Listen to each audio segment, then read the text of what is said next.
A chronological Bible in 365 episodes. This is episode 107, continuing in 1 Samuel 23, and also including Psalm 54. So David and his men, about 600, arose and departed from Keilah and went wherever they could go. Then it was told Saul that David had escaped from Keilah, so he halted the expedition. And David stayed in the strongholds in the wilderness and remained in the mountains in the wilderness of Ziph. Saul sought him every day, but God did not deliver him into his hand. So David saw that Saul had come out to seek his life, and David was in the wilderness of Ziph in a forest. Then Jonathan, Saul's son, arose and went to David in the woods and strengthened his hand in God. And he said to him, "Do not fear, for the hand of Saul my father shall not find you. You shall be king over Israel, and I shall be next to you. Even my father Saul knows that." So the two of them made a covenant before the Lord, and David stayed in the woods, and Jonathan went to his own house. Then the Ziphites came up to Saul at Gibeah, saying, "Is David not hiding with us in strongholds in the woods, in the hill of Hachilah, which is on the south of Jeshimon? Now therefore, O king, come down according to all the desire of your soul to come down, and our part shall be to deliver him into the king's hand." And Saul said, "Blessed are you of the Lord, for you have compassion on me. Please go and find out for sure and see the place where his hideout is, and who has seen him there, for I am told he is very crafty. See therefore, and take knowledge of all the lurking places where he hides, and come back to me with certainty, and I will go with you.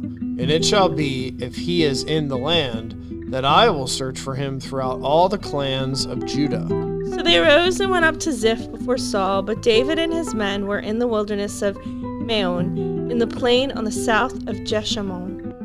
When Saul and his men went to seek him, they told David.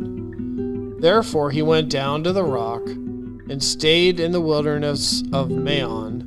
And when Saul heard that, he pursued David in the wilderness of Maon. Then Saul went on the side of the mountain, and David and his men on the other side of the mountain. So David made haste to get away from Saul, for Saul and his men were encircling David and his men to take them. But a messenger came to Saul, saying, "Hasten and come, for the Philistines have invaded the land." Therefore Saul returned from pursuing David and went against the Philistines, so they called this place the Rock of Escape. Then David went up from there and dwelt in strongholds at En-gedi. Now it happened when Saul had returned from following the Philistines that it was told to him, saying, "Take note, David is in the wilderness of En-gedi." Then Saul took 3,000 chosen men from all Israel, and went to seek David and his men on the rocks of the wild goats. So he came to the sheepfolds by the road, and there was a cave, and Saul went in to attend to his needs. David and his men were staying in the recesses of the cave.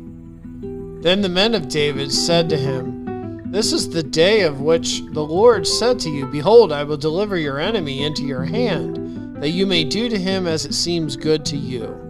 And David arose and secretly cut off a corner of Saul's robe. Now it happened afterward that David's heart troubled him because he had cut Saul's robe.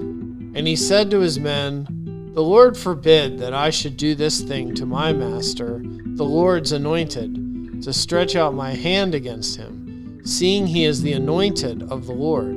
So David restrained his servants with these words, and did not allow them to rise against Saul. And Saul got up from the cave and went on his way. David also arose afterward, went out of the cave, and called out to Saul, saying, "My lord the king."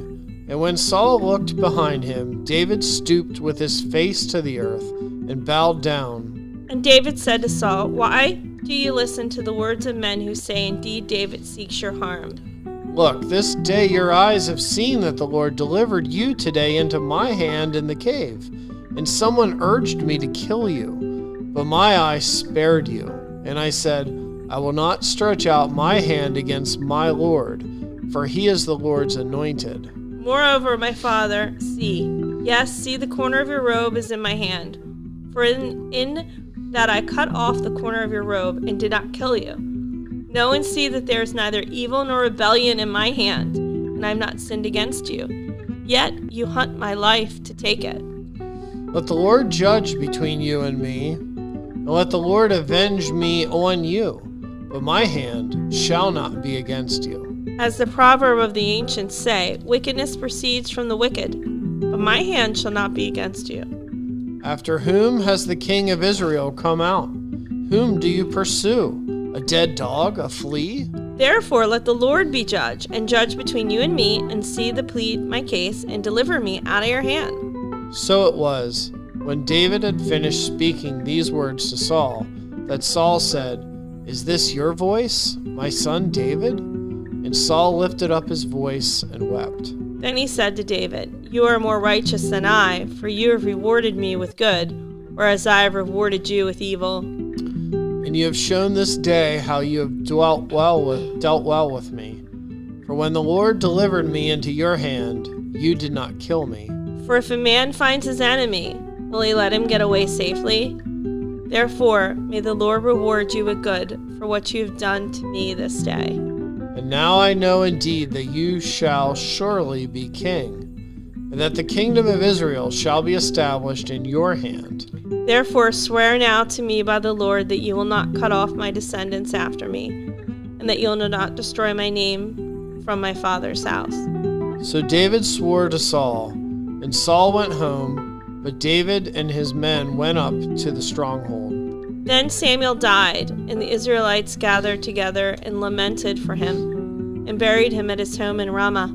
And David arose and went down to the wilderness of Paran. Now there was a man in Maon whose business was in Carmel, and the man was very rich. He had 3,000 sheep and 1,000 goats, and he was shearing his sheep in Carmel. The name of the man was Nabal, and the name of his wife was Abigail, and she was a woman of good understanding and beautiful appearance. But the man was harsh and evil in his doings, and he was of the house of Caleb.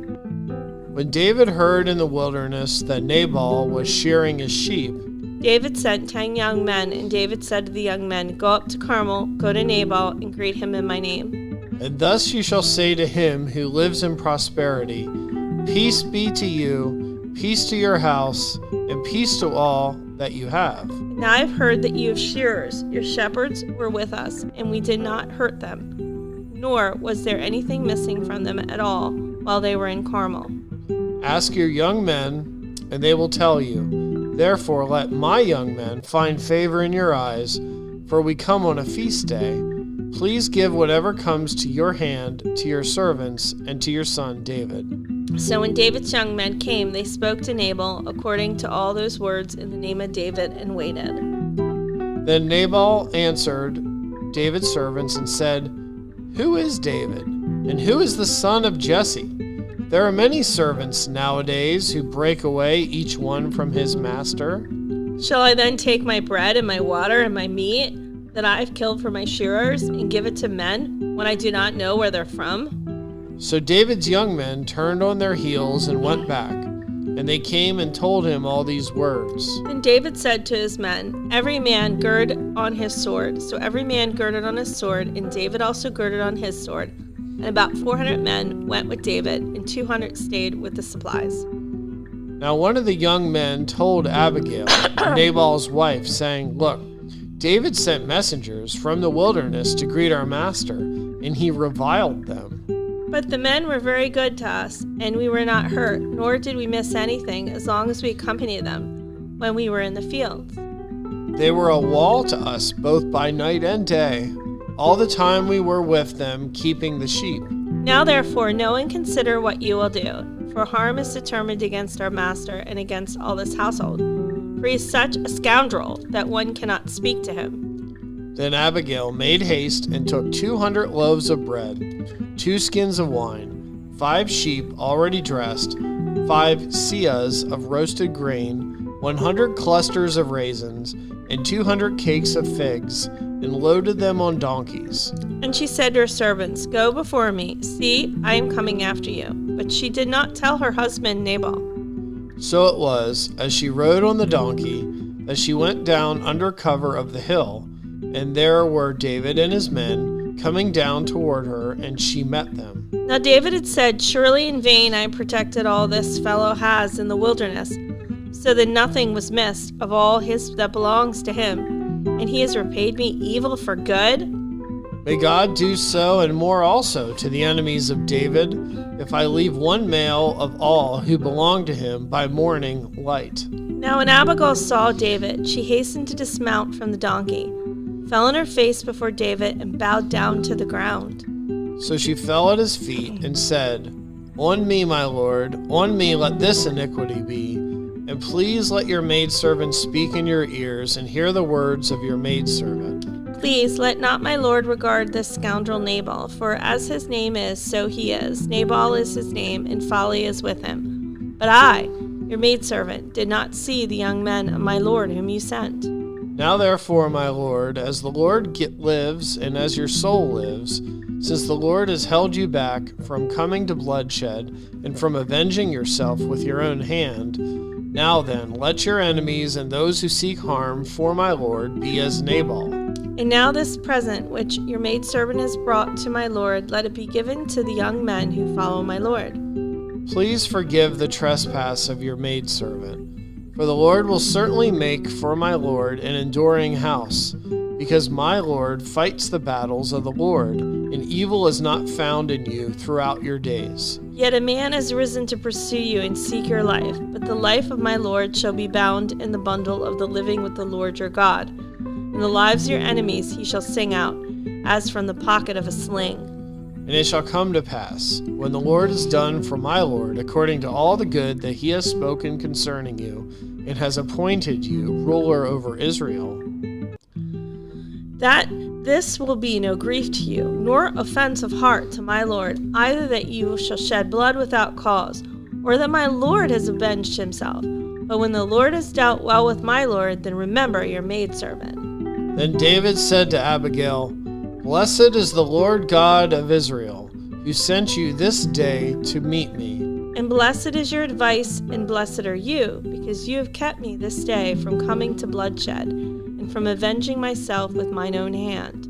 For indeed, as the Lord God of Israel lives, who has kept me back from hurting you, unless you had hastened and come to meet me, surely by morning light no males would have been left to Nabal." So David received from her hand what she had brought him, and said to her, "Go up in peace to your house. See, I've heeded your voice and respected your person." Now Abigail went to Nabal, and there he was holding a feast in his house, like the feast of a king. And Nabal's heart was merry within him, for he was very drunk. Therefore she told him nothing, little or much, until morning light. So it was in the morning, when the wine had gone from Nabal, and his wife had told him these things, that his heart died within him, and he became like a stone. Then it came about, after about 10 days, that the Lord struck Nabal, and he died. So when David heard that Nabal was dead, he said, "Blessed be the Lord, who has pleaded the cause of my reproach from the hand of Nabal, and has kept his servant from evil.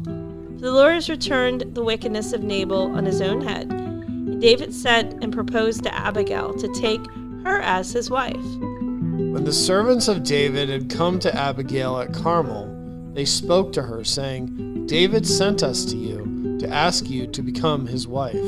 Then she arose, bowed her face to the earth, and said, "Here is your maidservant, a servant to wash the feet of the servants of my lord."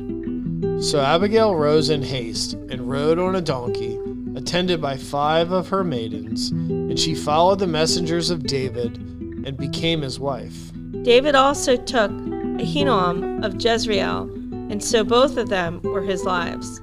But Saul had given Michal his daughter, David's wife, to Palti the son of Laish, who was from Galim. Psalm 54, to the chief musician with stringed instruments, a contemplation of David, when the Ziphites went and said to Saul, "Is David not hiding with us? Save me, O God, by your name, and vindicate me by your strength." Hear my prayer, O God. Give ear to the words of my mouth. For strangers have risen up against me, and oppressors have sought after my life. They have not set God before them. Selah. Behold, God is my helper. The Lord is with those who uphold my life. He will repay my enemies for their evil, cut them off in your truth. I will freely sacrifice to you. I will praise your name, O Lord, for it is good. For he has delivered me out of all trouble, and my eye has seen its desire upon mine enemies.